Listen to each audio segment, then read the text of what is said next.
Ikhwana fi din, azakumullah. Saudara-saudara kaum muslimin jamaah maghrib Masjid At-Taqwa, Hutan Panjang, Kemayoran, Jakarta Pusat. Sampailah kita ke bagian terakhir dari kitab Minhaj Firqatun Najiyah, jalan golongan yang selamat, karya Fadilatul Syekh Muhammad bin Jamil Zainu. Bagian yang ke-46, beliau menurunkan syair Aqidah Muslim, halaman 211. Ini walaupun syair, tapi bobot isinya ya tidak kalah. Ini merupakan kesimpulan atau konklusi daripada pembahasan sebelumnya. Setidaknya ada 4 poin yang bisa kita catat, yang bisa kita dulang dari syair yang indah ini. Pertama, apakah Muhammad itu Wahabi? Nah, itu di awal syair dikatakan, in kana tabi'u Ahmada mutawahhiban fa annal muqirru bi annani Wahabi. Sekiranya pengikut Ahmad itu adalah Wahabi, maka aku akui bahwa diriku adalah Wahabi. Sering sekali saudara kita di sebelah sering naik pitam, lepas kontrol, terbawa emosi ketika kebiasaan mereka dikritisi karena tidak sesuai dengan Al-Quran, tidak sesuai dengan As-Sunnah. Nah, begitu berbeda dengan mereka, langsung diklaim Wahabi. Malah pendapat Imam Ahmad itu juga katakan Wahabi. Faham Ibnu Taimiyah dikatakan juga Wahabi. Mereka tidak tahu kapan Imam Ahmad itu, tahun berapa Wahabi itu, dan tahun berapa pula Ibnu Taimiyah. Mereka tidak mengerti.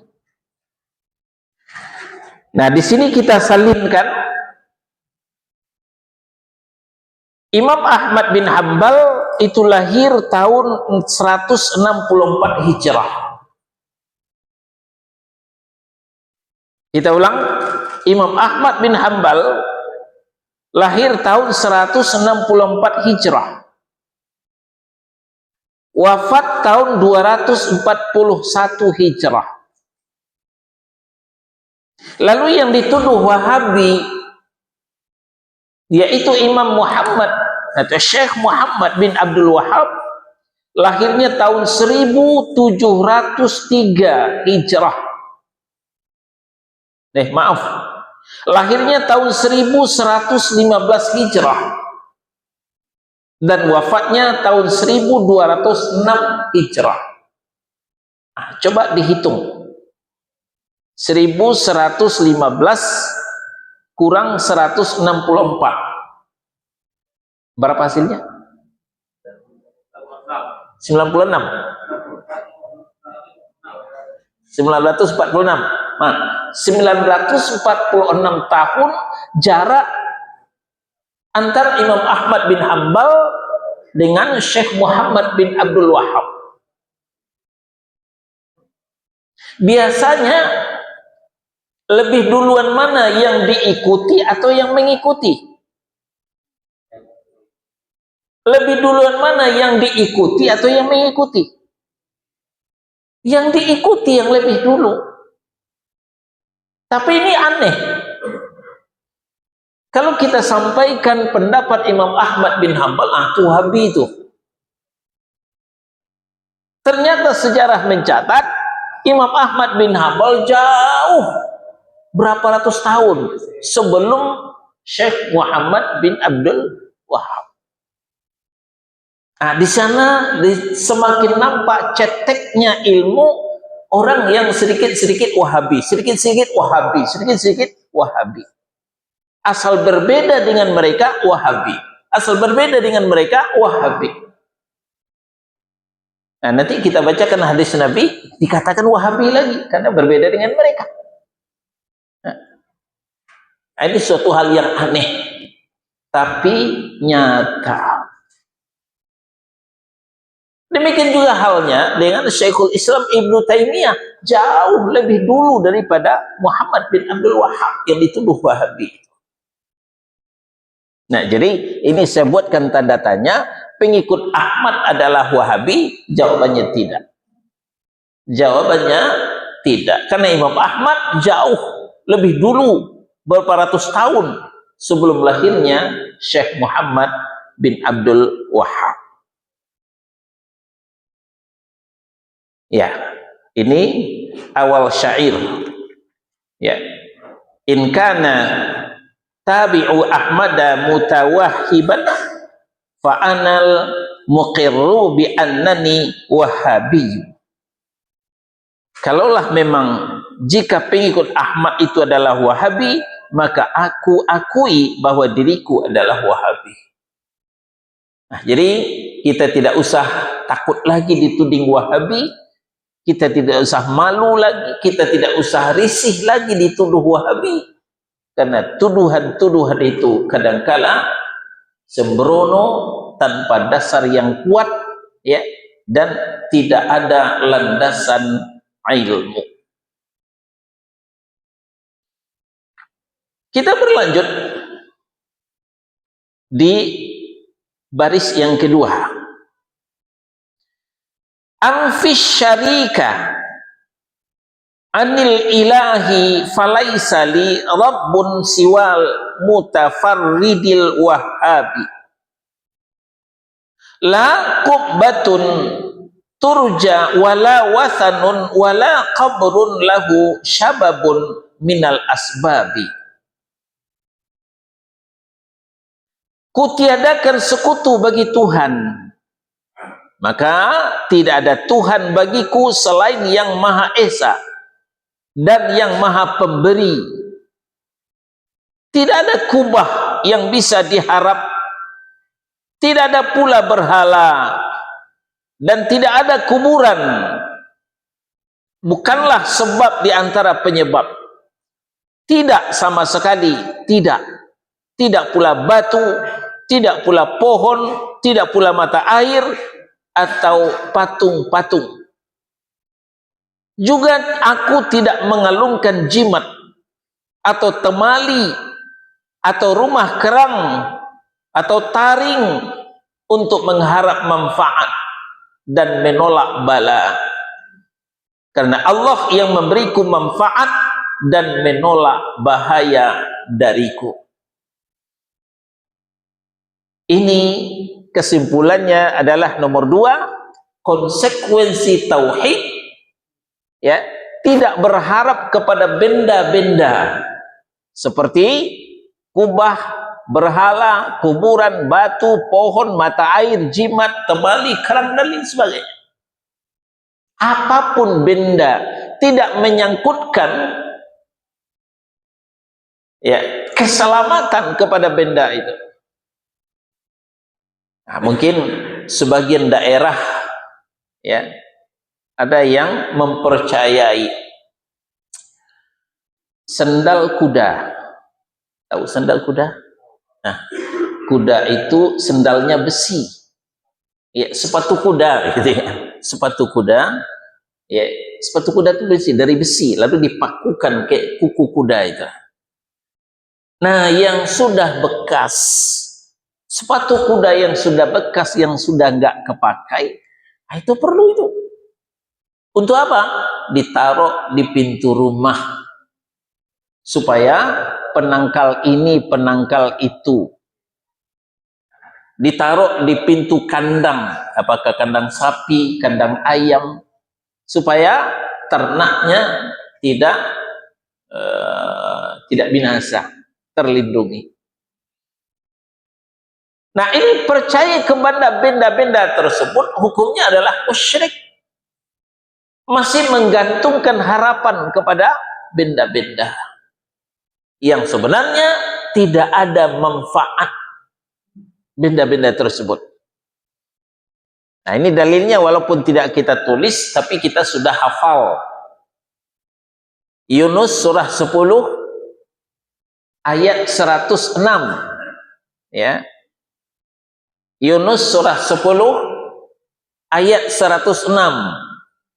Nah, kalau belum hafal silakan buka mushaf. Wala tad'u min dunillahi. Janganlah kalian menyembah, meminta, berharap kepada selain Allah. Selain Allah itu ya benda-benda itu tadi. Mala yanfa'uka wala yadurruka, tidak akan memberi manfaat kepadamu dan tidak akan memberi mudarat. Ya, sebut saja benda-benda itu. Kuburan, batu, pohon, mata air, jimat, ya, itu tidak akan memberikan manfaat dan juga tidak memberikan mudarat. Fa in fa'alta fa innaka idzam minaz zalimin. Kalau itu masih kalian percayai, masih kalian lakukan, fa innaka idzam minaz zalimin, sesungguhnya kalian akan termasuk orang-orang yang zalim. Zalim itu artinya musyrik. Ya. Masih berharap kepada selain Allah, masih menggantungkan nasib kepada selain Allah, kepada benda-benda, ya. Nah, itu orang tersebut terancam musyrik. Karena benda-benda tersebut, kata Allah tadi, tidak memberikan manfaat kepadamu dan juga tidak memberi mudarat. Benda mati. Benda mati. Tapi itulah hebatnya syaitan, ya. Hebatnya syaitan, godaan syaitan membodoh-bodohi manusia. Manusia yang mana? Manusia yang tidak tahu dan tidak mau tahu. Ya, yang tidak tahu dan tidak mau tahu. Itu yang dibodohi oleh syaitan. Tapi kalau manusianya yang mau tahu, mau belajar, nah dia akan berubah. Dia tidak akan mau lagi percaya kepada benda-benda mati seperti itu. Sekarang kita berlanjut. Ya. Ini kita lompat-lompat saja syairnya.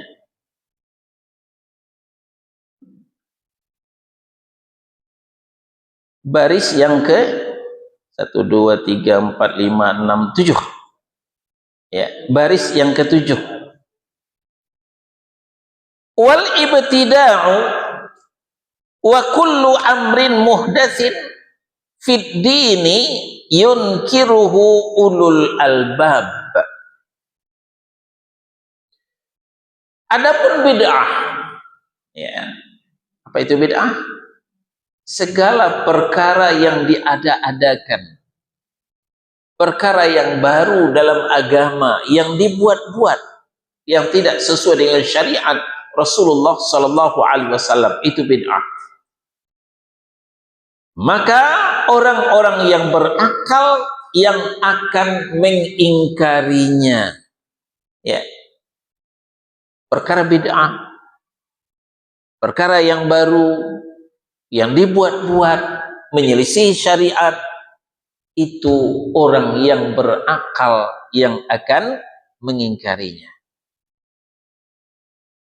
Nah, mafhum mukhalafahnya atau pengertian sebaliknya, yang doyan dengan bid'ah, yang suka dengan ibadah-ibadah palsu yang tidak sesuai dengan syariat, ya mohon maaf, yang ya Saya berat menyampaikan ya. Lawan daripada orang yang berakal apa itu? Nah, setidaknya dia punya akal tapi tidak menggunakan akal sehat. Ya, dia tidak menggunakan akal sehat. Al-Hafiz Ibnu Katsir rahimahullahu taala mengeluarkan satu kaidah. Lau kana khairan la sabaquna ilaih. Kalau memang baik yang kalian lakukan itu, perbuatan bid'ah yang tidak sesuai dengan syariat itu, kalau memang itu baik, tentu para pendahulu kita telah melakukannya. Siapa pendahulu kita? Ya Rasulullah. Terus para sahabat. Lanjut tabi'in, tabi'ut tabi'in. Lalu a'immatul arba'ah. Imam mazhab yang 4 itu telah melakukannya. Nah, jadi sebenarnya untuk menguji benar nggak yang kita amalkan, ya kalau memang tidak bisa buka Al-Quran, tidak bisa buka hadis, ya mungkin tidak semuanya yang bisa bahasa Arab, cara ngetesnya yang kita lakukan ini pernah nggak diajarkan oleh Rasul? Untuk membuka hadis tidak perlu buka kitab hadis. Di sini sudah lengkap, ya. Benda kecil ini tinggal mengetik dalil tentang ini. Ya, apa perbuatan yang kita gandrungi? Maulid umpamanya. Hadis tentang maulid. Bisa kita ketik. Ada nggak keluar? Nggak ketemu.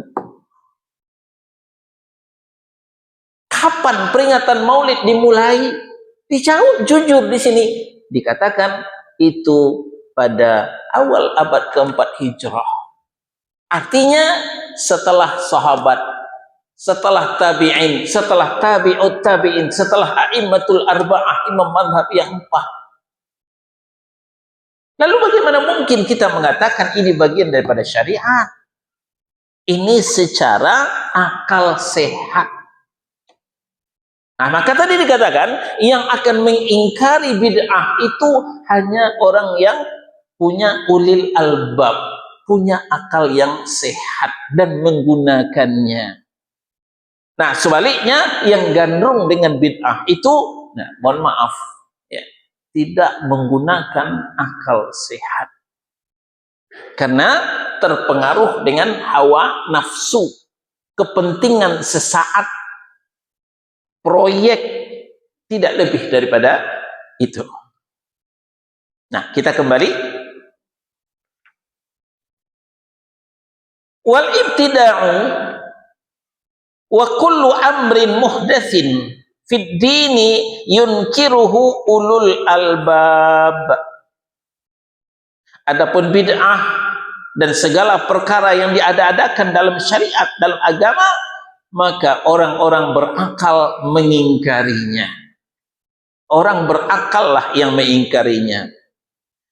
Arju bi anni la uqaribuhu wa la ardahu dinan wa huwa ghairu sawab. Aku berharap semoga aku tidak akan mendekatinya dan aku tidak rela secara agama. Ia tidaklah benar. Tidaklah benar.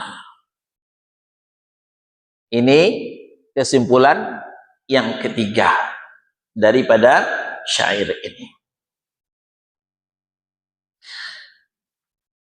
Lalu yang keempat, ya, itu di baris 1, 2, 3, 4, 5, 6, 7, 8, 9. Di baris yang ke-9. Wa a'udzu min jahmiyatin anha atat bi khilafi kulli muawwilin murtabi.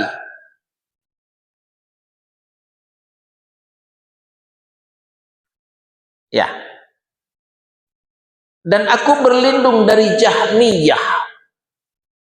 Jahmiyah adalah nama aliran, ya, nama faham yang didirikan oleh Jaham bin Safwan, ya, maka Jahmiyah, ya, ajaran yang didirikan oleh Muhammad namanya Muhammadiyah.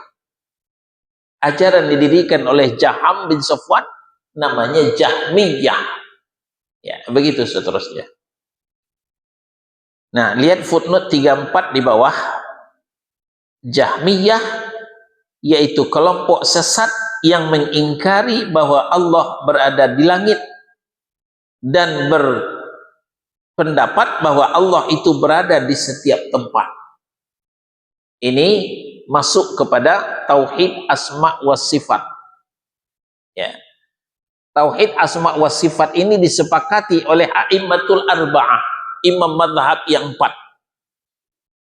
tapi diingkari oleh Jahmiyah, ya. Baris selanjutnya, wal istiwa'u fa inna hasbi qudratan fihi maqalus sadatil anjabi asy-Syafi'i wa Maliki wa Abi Hanifah wa Bani Hambal at-taqiyil awwab. Dilanjutkan syairnya, kita ulang dari, dan aku berlindung dari Jahmiyah, aku mencela perselisihan setiap ahli takwil. Apa takwil? Merubah-rubah, ya, sama dengan tahrif, merubah-rubah ayat Allah. Allah istiwa di arasy, oh tidak, Allah itu istaula di arasy, nah, itu berubah. Yadullah fawqa aidihim, tangan Allah di atas tangan mereka, oh tidak, Allah tidak punya tangan, itu dirubah menjadi kekuasaan Allah di atas kekuasaan mereka.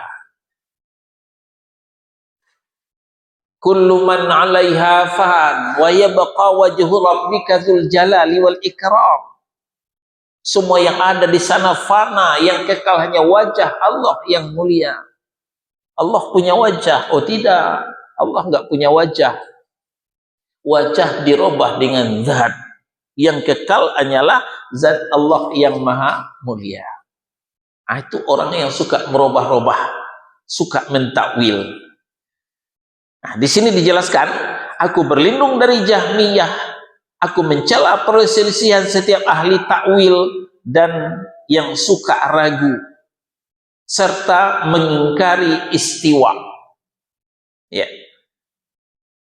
Footnote di bawah nomor 35. Istiwa maksudnya bahwa Allah itu berada di atas arasy. Istiwa di arasy. Nah, itu yang diingkari oleh Jahmiyah. Nah, di luar sana banyak yang mengikut faham Jahmiyah. Kita katakan Allah istiwa di arasy, mereka membantah.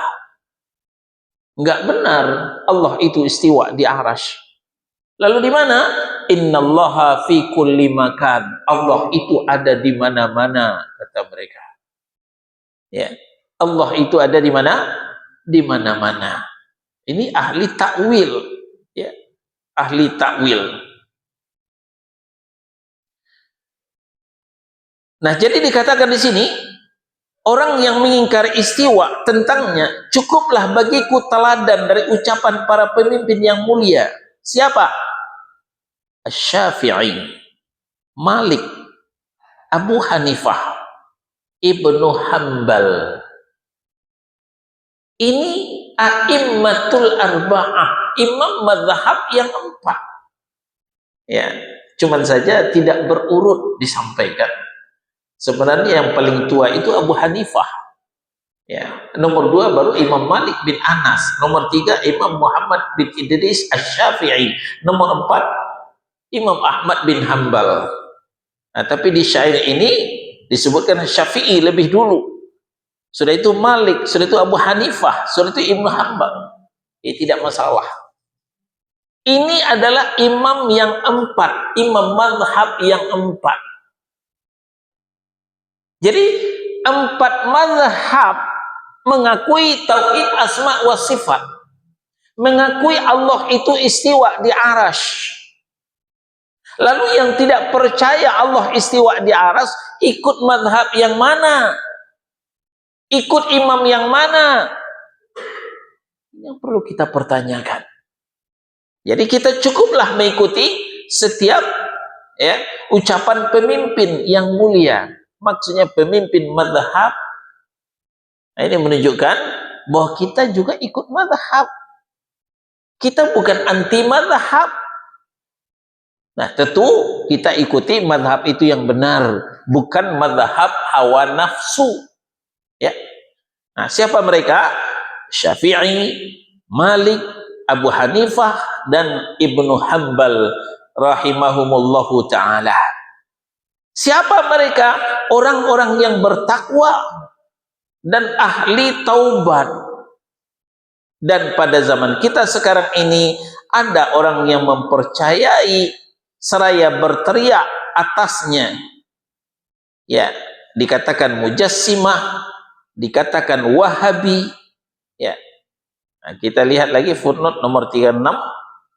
Teriakan-teriakan itu, yang diteriakan itu adalah yaitu Ahmad bin Hambal. Mujassim nomor 37 adalah artinya orang yang memvisualisasikan sifat Allah. Lalu Wahabi nomor 38, ya, bagaimana mungkin Ahmad bin Hambal seorang Wahabi sedangkan beliau hidup jauh ratusan tahun sebelum lahirnya Muhammad bin Abdul Wahab. Tadi telah kita buktikan di awal-awal. Kalau kita telusuri biografi ya daripada beliau-beliau ini. Nah, di sini juga ada, silakan cari. Ya. Kalau tidak percaya dengan apa yang saya sampaikan, ya cari di sini biografi Imam Ahmad bin Hambal, keluar di sini. Biografi Muhammad bin Abdul Wahab, keluar di sini. Nah, cocokkan dengan itu. Nah, jadi kalaulah kita mempergunakan akal sehat kita, potensi yang diberikan oleh Allah, kita tidak akan mengikuti syubhat-syubhat yang banyak beredar di luar sana.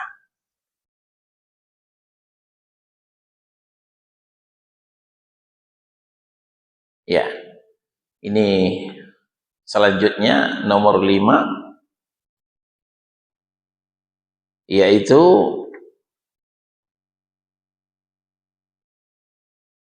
kita di halaman 212 paling atas. Ja'al hadithu bi ghurbatil islami.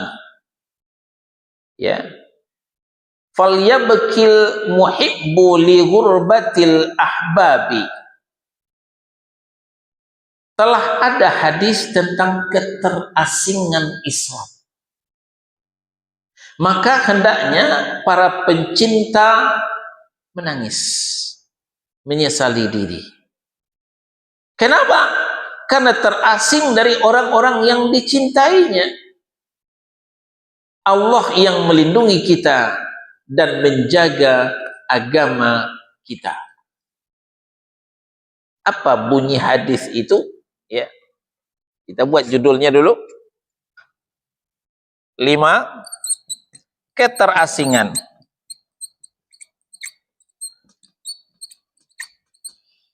Ajaran Islam.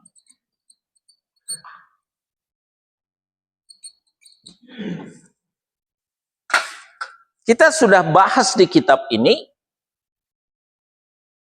sabda Rasulullah sallallahu alaihi wasallam, bada'al islamu ghariban. Islam itu awalnya asing, tidak populer di tengah komunitas musyrik, punya sembahan-sembahan daripada berhala-berhala. Ada Lata, ada Uzza, ada Hubal, ada Manat. Jelas Tuhannya bisa diraba, bisa dilihat. Datang Rasulullah mengajak, apa ajakan Nabi? Wa ilahukum ilahu wahid. Tuhan kalian bukan ini. Tuhan kalian adalah Tuhan yang esa. Esa. Sedangkan empat Tuhan kita nggak selesai urusan kita. Bagaimana mungkin urusan kita selesai kalau Tuhan kita jadi satu? Sudah Tuhannya satu, tidak kelihatan lagi. Ayat-ayat wahai. Ya. Maka ketika itu meluncurlah dari mulut kotor mereka, apakah kami akan mengganti Tuhan-Tuhan kami karena penyair gila ini? Nabi dikatakan penyair. Nabi dikatakan gila. Kenapa dikatakan penyair? Karena Al-Quran yang beliau bacakan memukau. Keindahan susunan kata-katanya Al-Quran itu sangat indah, mengalahkan sastra Arab. Nah, lalu kenapa dikatakan gila? Karena nggak masuk akal. Aneh. Jadi Nabi sudah mengatakan Islam itu diawali dalam keadaan asing, tidak populer. Wa sayaudu ghariban kama bada. Akan kembali asing Islam itu sebagaimana semula. Jadi hari ini kita mengatakan Allah itu istiwa di arasy, asing. Kenapa? Saking banyaknya manusia yang keracunan dengan dakwah-dakwah yang mengatakan Allah itu di mana-mana. Allah ada di atas, Allah ada di bawah, Allah ada di depan, Allah ada di belakang, Allah ada di kanan, Allah ada di kiri. Itu yang populer sekarang. Jadi kalau kita katakan Allah itu istiwa di arasy, asing. Nah, lalu bagaimana kita menanggapinya? Itu tuh kita kembali kepada Al-Quran. Ar-Rahmanu 'alal 'arsy istawa. Allah yang Rahman itu istiwa di arasy. Bukan di mana-mana. Itu namanya dalil nakal, dalil nakli dari ayat Allah. Kemudian juga sesuai dengan dalil akal. Akal sehat. Karena Allah itu istiwa di arasy, kita berdoa selalu anteng begitu. Ya. Kalau memang Allah itu fi kulli makan, ada di mana-mana, tentu doa tangan kita ini akan berubah-ubah. Ini ketika Allah di atas begini. Ketika Allah ada di bawah begini. Ketika Allah di depan begini. Ketika Allah di belakang begini. Begitu, begitu. Ada orang berdoa begitu? Enggak ada. Orang berdoa tetap segitu. Menunjukkan Allah itu di atas. Istiwa di arasy. Orang yang enggak ngaji pun tahu. Besok lu sibuk enggak? Enggak. Besok lu datang sama gua ya. Ya, tergantung yang di atas. Apa yang maksud di atas? Cicak? Bukan. Yang di atas maksud Allah, tergantung Allah. Jadi mereka nggak begitu familiar dengan kalimat insya Allah. Lalu katanya tergantung yang di atas. Sama maksudnya. Ini menunjukkan walaupun mereka nggak ngaji, tapi percaya Allah itu ada di atas. Maksudnya istiwa di arasy.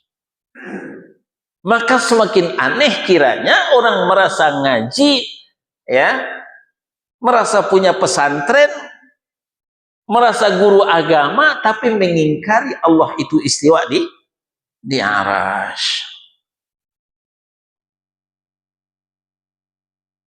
Nah, jadi telah datang hadis tentang keterasingan Islam. Fatuba lil ghuraba, akan kembali Islam itu asing sebagaimana semula. Ya. Ya, wa sayaudu ghariban kama bada, akan kembali Islam itu asing sebagaimana semula. Orang terasing itu selalu dibuli, orang terasing itu selalu dicemooh, tidak dipercaya. Kata Nabi, fatuba lil ghuraba, beruntunglah orang yang asing, yang tidak populer itu. Tapi karena dia istiqomah di atas Al-Quran dan Sunnah, pemahaman para sahabat, itulah yang beruntung. Yang selalu dibuli, yang selalu dicemooh, ya, yang selalu dikucilkan.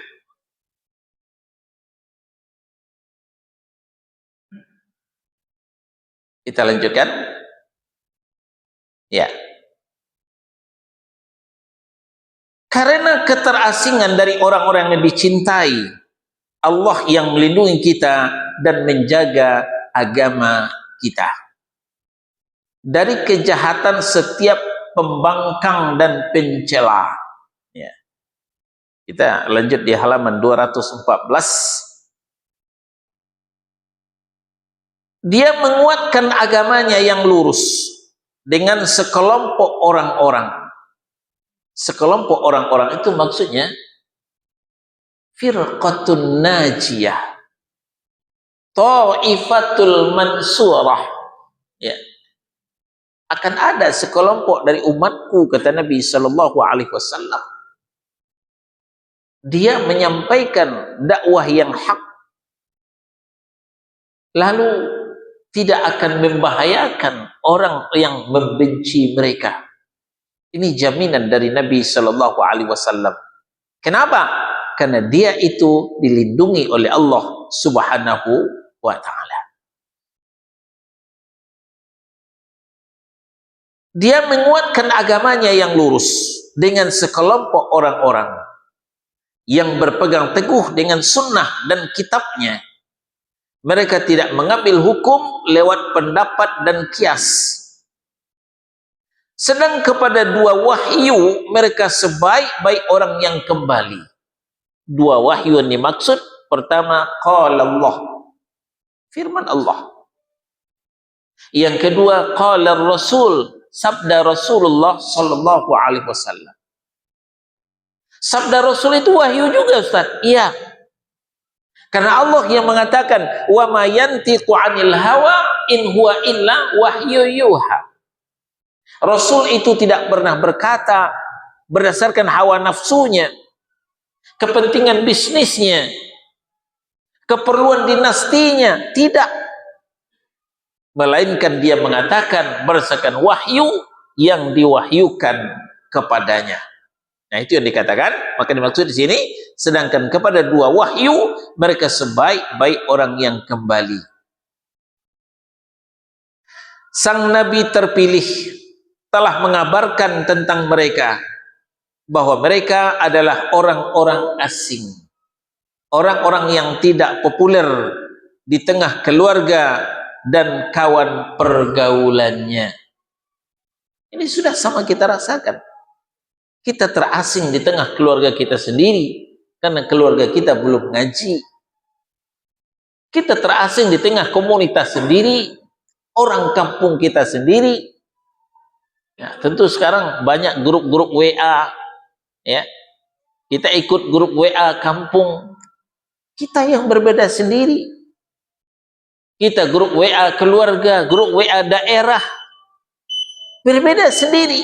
Ini keterasingan yang dimaksud oleh Nabi sallallahu alaihi wasallam. Ya, baik, kita istirahat sejenak. Silakan muazin.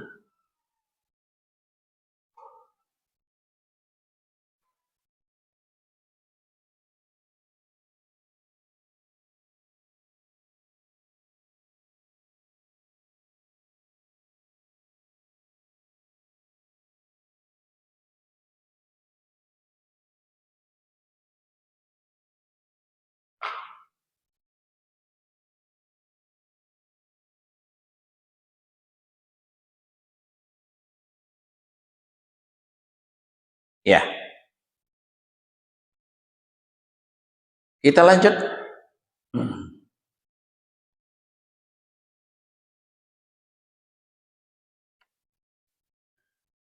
Mereka menapaki jalan orang-orang yang menuju petunjuk dan berjalan di atas jalan mereka dengan benar.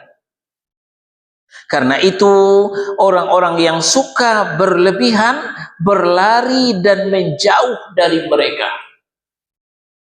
Tidak suka dengan petunjuk.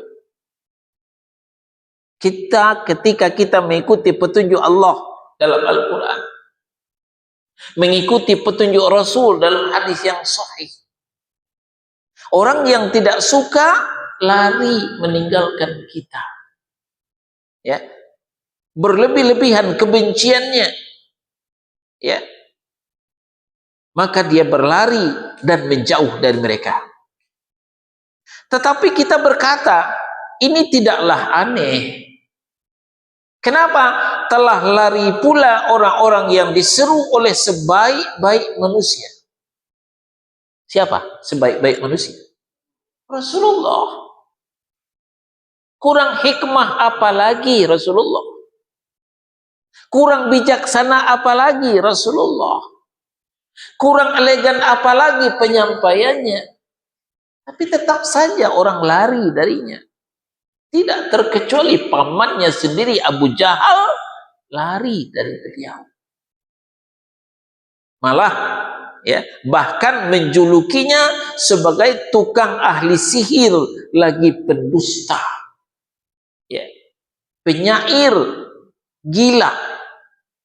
Nah, sekarang kita ke As-Saffat surah yang ke-37 ayat 36. As-Saffat surah 37 ayat 36.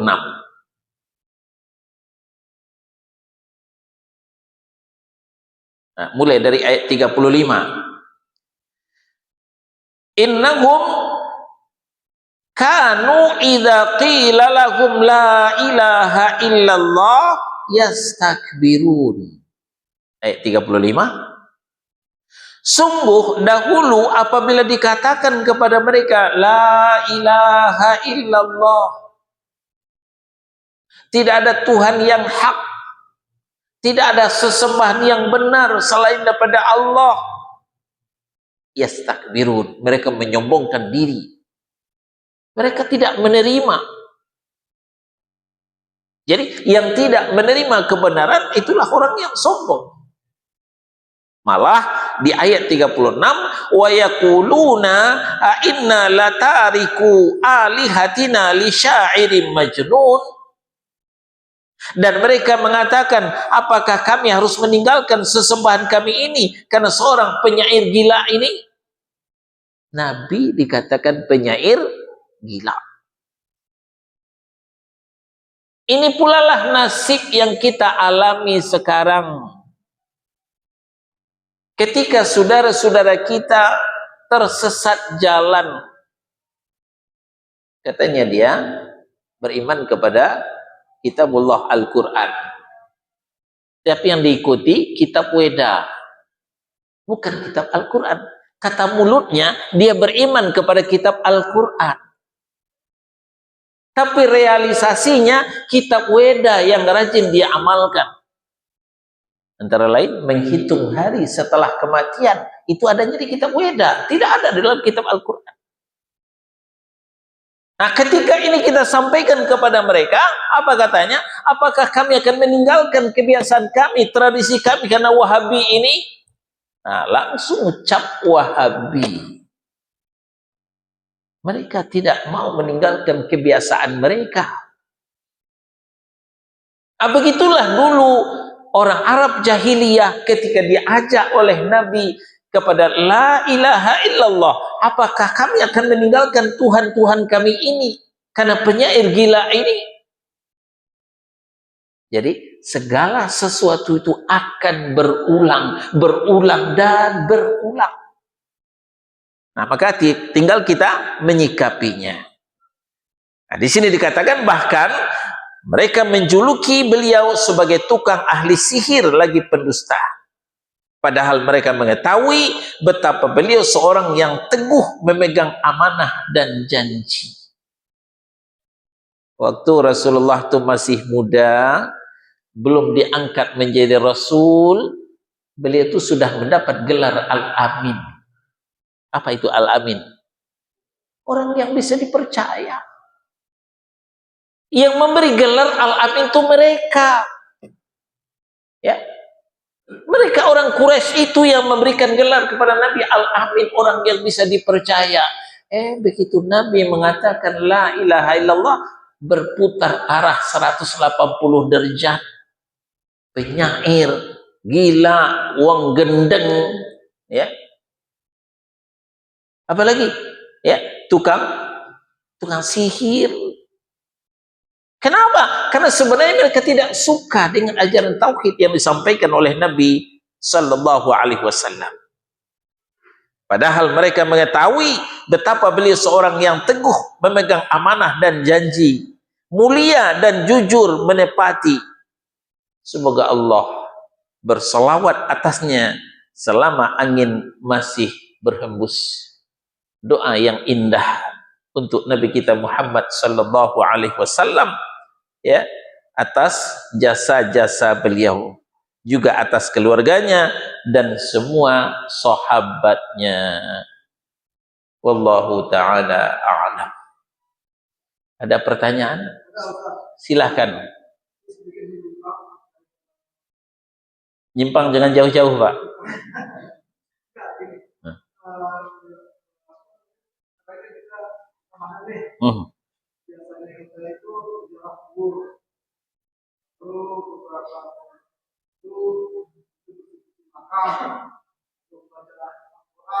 Ya.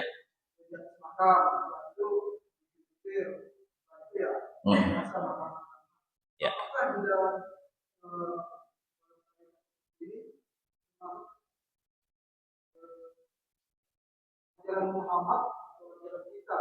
Ya.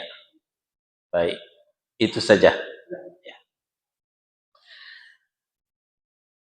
Merupakan tradisi ritual sebelum Ramadan. Pertama ziarah kubur, kedua bermaaf-maafan. Ziarah kubur adalah masyru'ah, disyariatkan, tapi tidak ada sangkut pautnya dengan Ramadan. Dalam hadis yang sahih, Nabi mengatakan, kuntu nahaitukum an ziyaratil kubur. Tadinya aku melarangmu ziarah kubur. Ala fazuruha. Sekarang silahkan ziarah kubur. Karena dengan ziarah kubur itu bisa, satu, turiqul qalba, melembutkan hati. Dua, watudmi'ul aina, melelehkan air mata. Tiga, tudzakirul akhirah, mengingat akhirat, mengingat mati. Fa inna fiha ibrah, dalam ziarah kubur itu banyak mengandung pelajaran. Yang kelima, tuzahidu fid dunya, membuat zuhud dari dunia. Enggak ada dalam rangka menyambut Ramadan, enggak pernah Nabi mengatakan begitu. Entah dari mana pula ajaran ini, sebelum Ramadan ziarah kubur dulu. Dan kalau kita baca ayat tentang puasa, Al-Baqarah 183, coba lihat. Ya ayyuhalladzina amanu kutiba alaikumus syiyam kama kutiba alal ladzina min qablikum la'allakum tattaqun. Hai orang yang beriman, diwajibkan atasmu berpuasa sebagaimana diwajibkan atas orang sebelum kamu agar kamu bertakwa. Nabi tidak mengatakan hai orang yang sudah ziarah kubur, nggak ada. Jadi kalaupun kita tidak ziarah kubur lalu puasa Ramadan, puasanya sah, tidak kurang suatu apapun. Kita kasihan bermacet ria, ibu-ibu sambil menggendong anak berpanas-panas, bela-belain ziarah kubur. Rasa berhutang kalau tidak ziarah kubur sebelum Ramadan. Ya, padahal tidak ada sangkut pautnya ziarah kubur dengan Ramadan. Nah, begitu juga maaf-maafan. Ya. Sering tuh penutup pengajian. Nah, karena besok kita mau puasa. Nah, maafin ya kalau ada salah-salah kata. Innalillah. Sebentar lagi, ini di handphone ini kan mampir. Marhaban ya Ramadan. Mohon maaf lahir dan batin. Ini ajaran dari mana? Tidak ditemukan hadis minta maaf sebelum Ramadan. Yang lebih aneh lagi, baru ketemu di bandara, baru kenal di terminal. Assalamualaikum Pak. Waalaikumsalam. Bapak dari mana? Dari Sumatera. Oh, saya dari Jawa. Ya. Nah, karena besok kita mau puasa, maafkan ya. Buat salahnya kapan? Syariat minta maaf itu kalau setelah membuat kesalahan, wajib minta maaf. Jangan tunggu Ramadan. Tapi kalau tidak merasa bersalah, tidak ada syariat minta maaf dalam rangka Ramadan itu. Tapi kan ada Ustaz. Nabi naik ke atas mimbar, lalu baca amin 3 kali. Amin, amin, amin. Nah, begitu Nabi turun, ditanya oleh sahabat, ada apa ya Rasul? Anda baca amin 3 kali. Nah, kata Nabi, tadi malaikat Jibril turun, lalu menyuruh saya mengaminkan doanya. Apa doanya? Jangan terima puasa umat Muhammad. Abaikan puasa umat Muhammad. 1, yang tidak minta maaf kepada suaminya. Amin. Yang tidak minta maaf kepada kedua orang tuanya. Amin. Yang tidak minta maaf kepada orang-orang sekitarnya. Amin. Nah, itu yang ku aminkan. Ini yang memacu dan memicu kaum muslimin minta maaf sebelum Ramadan. Tapi setelah ditelusuri, ternyata hadis ini kata para ulama dhaif, lemah. Ada yang mengatakan maudhu, palsu. Ada yang mengatakan la aslalah, tidak ada asalnya. Tapi ini mati-matian dibelain, minta maaf ke sana kemari. Setiap ketemu orang, maaf ya besok kita mau puasa. Ketemu lagi, maaf ya kita mau puasa. Hadis yang sahih itu, Nabi naik ke atas mimbar, baca amin 3 kali, memang malaikat Jibril turun, tapi bukan itu doa malaikat. Apa doa malaikat? Raghima anfu abdin. Celaka seorang hamba, tersungkur hidung seorang hamba. 1, yang dibacakan namamu di sampingnya, dia tidak berselawat. Amin, kata Nabi. 2, dakhala alaihi Ramadan lam yughfarlah. Dia masuk bulan Ramadan, tapi keluar Ramadan dosanya tidak diampuni. Amin, kata Nabi. Dia menemui kedua orang tuanya yang sudah sepuh, sudah renta, atau salah satu di antaranya, tapi tidak menyebabkan dia masuk surga. Amin, kata Nabi. Ini yang sahih, diriwayatkan oleh Al-Bukhari dalam kitabnya Adabul Mufrad. Tidak ada hubungannya dengan minta maaf seperti itu.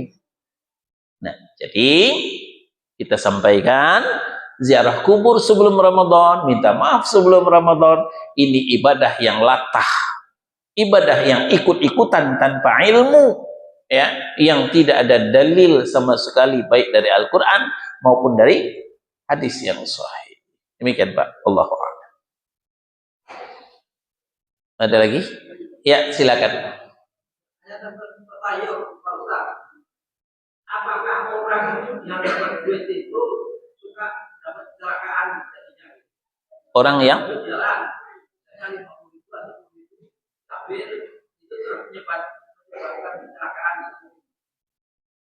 orang yang diambil duitnya, oh dapat duit di jalanan, oh iya iya, ya ya, nemu, ya, nemu duit di jalanan, ya,